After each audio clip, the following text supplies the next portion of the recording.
Hi అండి అందరికీ నమస్తే. నేను మీ Lakshmishri. Welcome back to our channel Lions world.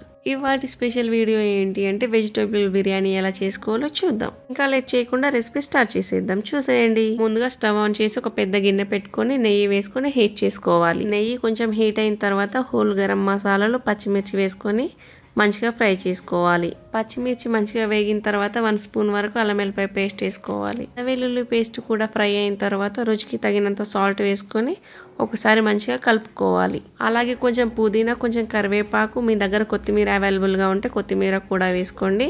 ఇవన్నీ మంచిగా ఫ్రై అయిన తర్వాత వాటర్ వేసుకోండి. ఇక్కడ ఈ వాటర్ మరుగుతూ ఉంటాయి. మనం నెక్స్ట్ ప్రాసెస్కి వెళ్ళిపోదాం. ఇవి మరిగే టైంలో మనం ఇంకో పొయ్యిపై ఆనియన్స్ ఫ్రై చేసుకుందాం. కొంచెం ఎక్కువగా నూనె వేసి సన్నగా కట్ చేసుకున్న ఆనియన్స్ని మంచిగా బ్రౌన్ కలర్ వచ్చే వరకు ఫ్రై చేసుకోండి. ఇక్కడ నేను వాటర్ బాయిల్ అవుతున్నప్పుడు రైస్ వేసేసాను. రైస్ ఒక 70% ఉడికిన తర్వాత స్టవ్ ఆఫ్ చేసేసుకోండి.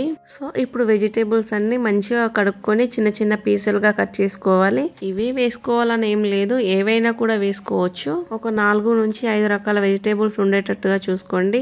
ఇక్కడ నేనైతే క్యాలీఫ్లవర్, పన్నీరు, బీనీస్ కాయ, క్యారెట్, ఆలుగడ్డ, క్యాప్సికమ్ ఇవి మాత్రమే తీసుకున్నాను. మీకు నచ్చితే ఇంకా వేరే వెజిటేబుల్స్ కూడా యాడ్ చేసుకోవచ్చు. ఇవన్నీ వెజిటేబుల్స్తో పాటుగా మనం ముందుగా ఫ్రై చేసుకున్న ఫ్రైడ్ ఆనియన్స్ని వేసుకోండి. అలాగే 1 కప్పు వరకు కొత్తిమీర, కొంచెం పుదీనా, కరివేపాకు, 1 కప్పు వరకు పెరుగు, అలాగే 1 స్పూన్ వరకు అల్లం వెల్లుల్లి పేస్ట్ తీసుకోండి.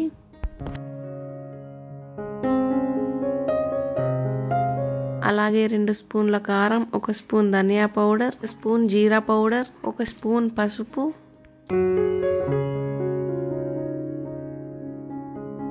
అలాగే రుచికి సరిపడినంత సాల్ట్. మన దగ్గర కాజు కనుక ఉంటే కాజు వేసుకోవచ్చు. అలాగే 2 చిన్న టమాటోస్ వేసుకొని అన్నీ మిక్స్ అయ్యేటట్టుగా కారం, ఉప్పు మంచిగా పట్టేటట్టుగా మంచిగా కలుపుకోండి. మనం ఏదైతే ఆనియన్స్ ఫ్రై చేసాం కదా, అదే గిన్నె స్టవ్ పై పెట్టుకొని అందులో కొంచెం నెయ్యి యాడ్ చేసి ఈ వెజిటేబుల్స్ అన్నిటిని అందులో యాడ్ చేసి కొంచెం మగ్గనివ్వండి. వెజిటేబుల్స్ ఉడికేటప్పుడు ఇలా గ్రేవీలా వస్తుంది కదా, ఈ పాటికి మన వెజిటేబుల్స్ సగంగా ఉడికిపోయాయి. అలాగే ఇంకొక 5 మినిట్స్ ఈ వెజిటేబుల్స్ ని ఉడికించిన తర్వాత అందులో హాఫ్ కర్రీని తీసి పక్కన పెట్టుకోవాలి. మనం ఏదైతే 70% ఉడికించిన రైస్ ఉంది కదా, ఈ రైస్ ని వేసుకొని మనం పక్కన తీసి పెట్టుకున్న కర్రీ కూడా మధ్యలో యాడ్ చేసి మళ్ళీ పై లేయర్ పై రైస్ వేసుకోండి.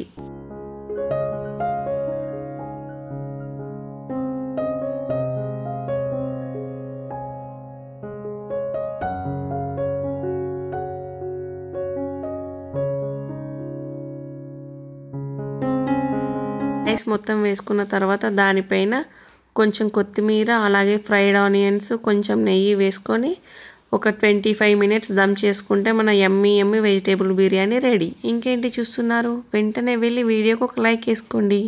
అలాగే సబ్స్క్రైబ్ చేసుకోవడం అస్సలు మర్చిపోకండి. Thanks for watching.